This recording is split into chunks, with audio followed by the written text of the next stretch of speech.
សូមជម្រាបសួរពុកម៉ែបងប្អូនទាំងអស់គ្នាថ្ងៃនេះខ្ញុំសូមលើកយករឿងប្រែនិទានដែលមានចំណងជើងថាចរចកកាលពីព្រេងនាយមានចចកធំមួយដល់រដូវរំហួយវាដើររកត្រពាំងបឹងបួរដែលរីងទឹកដើម្បីចាប់ត្រីស៊ីលុះទៅដល់ត្រពាំងមួយរីងទឹកអស់នៅតែប្រឡងមួយឃើញសឹកដែលភក់មានត្រីកំពឹសបង្កងក្តាមជាច្រើនណាស់ចចកឃើញហើយមានចិត្តត្រេកអររីករាយគិតថាថ្ងៃនេះអញមានលៀបធំណាស់ជាលៀបចម្លែកជាងសប្តាហ៍ថ្ងៃ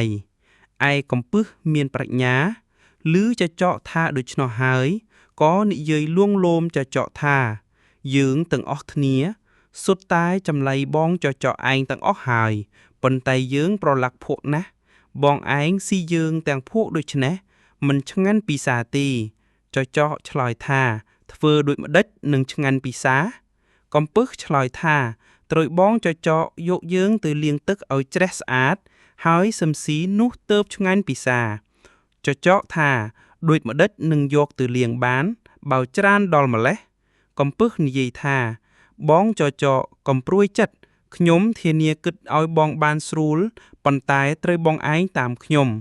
ចចកឆ្លើយឡើងថា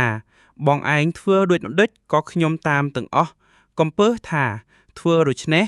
ចូលបងឯងចូលមកដេកននាវក្នុងភក់នេះហើយយើងរកគ្នានឹងបានតោងខំរោមបងឯងនាំយើងទៅរកស្ទឹងបឹងបួឯណាដែលមានទឹកថ្លាច្រើនបងឯងលាងយើងឲ្យស្អាតហើយសឹមបងឯងស៊ីឆ្ងាញ់ពិសាតាមចិត្តចុះឯចចកជាសត្វលោភហើយល្ងងក៏ធ្វើតាមពាក្យកំពឹសនិងត្រីក៏បបួលគ្នាតោងរោមចចកទៅលុះទៅដល់បឹងមួយធំវែងមានទឹកថ្លាល្អចចកដើរចុះទៅក្នុងទឹកអស់ត្រីកំពឹសលោតទៅក្នុងទឹកហើយប្រាប់ថាបងចចកឯងទៅជញ្ជូនមកឲ្យអស់សិនសឹមមកស៊ីឲ្យឆ្អាតតែម្ដងយើងនៅចាំបងនៅទីនេះចចកក៏ទៅជញ្ជូនត្រីនិងកំពឹសមកលុះត្រាតែអស់ពីត្រពាំងនោះពួកត្រីកំពឹសក្តាមខ្យងដឹងថាចចកជញ្ជូនអស់ហើយក៏នាំគ្នាមុជក្នុងទឹកបាត់អស់ទៅពេលចចកដឹងថាកំពឹសបង្ឆោតដូច្នេះហើយខឹងណាស់ដើរទៅបបួលអស់សត្វធំតូចដំរីរមាសខ្លាគ្រប់ភាសាសត្វទាំងពស់ថ្លាន់ពស់ធំពស់តូចទាំងសត្វហើគ្មានសេះសល់បន្តិចបបួលគ្នាមកម៉ែទឹកបឹងនោះឲ្យរីងនឹងបានចាប់ត្រីក្នុងបឹងនោះស៊ីឲ្យអស់បានឲ្យពស់ថ្លាន់ធ្វើជាទំនប់សត្វឯទៀតក៏បបួលគ្នាបាចសត្វក្នុងបឹងដឹងថាចចកបបួលគ្នាបាយទឹកឲ្យរីងទាំងបឹងភ័យណាស់ក៏គិតគ្នាថាយើងធ្វើម្ដេចនឹងបានឲ្យសត្វទាំងអស់នេះលែងបាយទឹកកាលនោះត្រីក្រាញ់ឆ្លើយឡើងថាខ្ញុំឮគេនិយាយថាបងសុភាទន្សាយជាអ្នកមានប្រាជ្ញាចេះដោះទុកមនុស្សសត្វផងជាច្រើនណាស់មកហើយបើដូច្នេះខ្ញុំនឹងទៅពឹងបងសុភាទន្សាយឲ្យមកជួយដោះទុកពួកយើង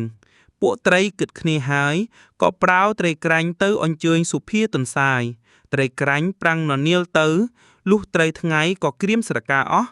ដល់យប់សុភាទន្សាយចេញមករកស៊ីបានឃើញត្រីក្រាញ់ននាលដូច្នោះក៏សួរថាបងត្រីក្រាញ់ទៅណាត្រីក្រាញ់ឃើញសុភាទន្សាយហើយមានចិត្តត្រេកអរណាស់និយាយអង្វរថាបងសុភាទន្សាយអានុតខ្ញុំត្បិតត្រីទាំងអស់ក្នុងបឹងគេប្រាខ្ញុំមកឲ្យអញ្ជើញបងសុភាទន្សាយទៅត្បិតឮទាំងសត្វទាំងមនុស្សនិយាយថាបងជាអ្នកមានប្រាជ្ញាចេះដោះទុកមនុស្សសត្វផងជាច្រើនមកហើយបើដូច្នេះបងសុភាទន្សាយអានុតជួយដោះទុកអស់បងប្អូនខ្ញុំឲ្យបានរួចពីភ័យម្ដងនេះនឹងបានល្បីគេឈ្មោះតទៅអស់យើងនឹងតបគុណបងសុភាទន្សាយឯងយើងមិនភ្លេចគុណដល់រាបដល់អស់ជីវិតឯទន្សាយឮត្រីក្រាញ់និយាយអង្វរដូច្នោះហើយក៏ឆ្លើយថាបងត្រីក្រាញ់ទៅមុនចុះទៅប្រាប់អស់បងប្អូនកុំឲ្យភិតភ័យ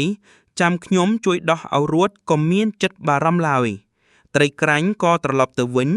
ឯទន្សាយលុះព្រឹកប្រហាមឡើងទៅមាត់បឹង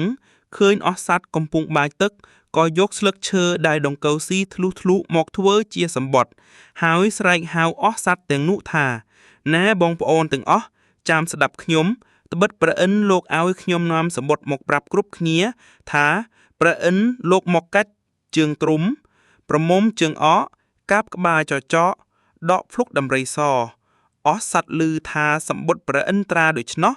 ភ័យណាស់ផ្អើលបោលជាន់គ្នាពៀនលើដំរីក្របី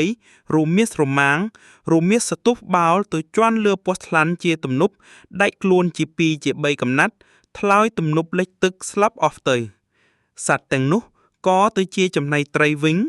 តាំងពីថ្ងៃនោះមកអស់សត្វទាំងពួងកោតខ្លាចប្រាជ្ញាសុភាទន្សាយទុកសុភាទន្សាយជាគ្រូបាអាចារ្យទាំងអស់សូមអរគុណសម្រាប់ការតាមស្ដាប់តាំងពីដើមរហូតដល់ចប់សូមជូនពរសំណាងល្អសុខភាពល្អទាំងអស់គ្នា